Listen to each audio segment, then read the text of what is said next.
The heritage is very rich as overall in Assam. But particularly in Dima Hasao, the purpose for coming here in this very stage was the stone jars and its initiative, and then how it can be preserved for the future, like how Dr. Mohanty sir had just said, how Seva sir had said, like how it can go more further and then preserve for the future. And basically as a layman, I'm not an archaeologist, neither from any background of what the scholars are here. But as a layman, I'll just looking through the district geographical way, I'll just say, I was told that Darjeeling Hading is the place, the southernmost part we will find Harangajao. So those are the areas where I will just say these are some of the areas if we depict how the stone jars must have been. This is just a layman's idea. This is my idea of a layman. From Darjeeling Hading, you cross, Darjeeling Hading is in Langting. You cross towards the places that I've said is Longmailai, and Dubongling is towards your Dihangi area, and then you cross the river one. You move towards more above side. You will find Khobak, and then you turn towards left side. You will find it Chaikam and Bolosam, where there are the largest number of stone jars. This is what we have said.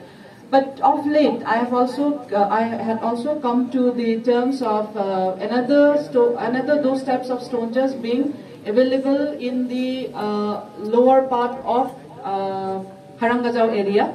They have given us the pictures, so I will request the young scholars as well as all the research scholars and other persons who are here. They would like to do more of the studies on the department. Also, if they like to do more of the studies and findings, they can basically try a new place which is in the lower Harangajao area.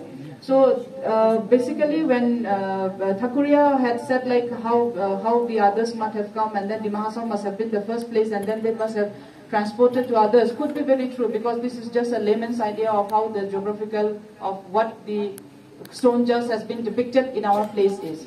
So the interest of any jar being those who have gone it, they must have understood what it looks like. But those who haven't been, for all the students, you can have a trip to study trip also. You can go and then you can see yourself, and then you will find very interesting. One place is Dubongling. When we first went to Dubongling, without any idea of what an archaeology was, I just happened to be there as a district consultant for the medical. So when I went to that village, I found that in the courtyard of every house there were some in-carvings being there on the courtyard.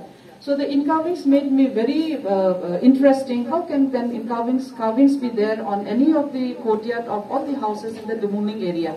So that was what made an interest for me to look through. After going through those, just by roughing on the ground, you will find that all the grounds were with so many in-carvings. But of late, I'll say that I'm very sorry to say that those carvings are no more there in the courtyard, because they have taken it up, some have taken it up, some have been destroyed.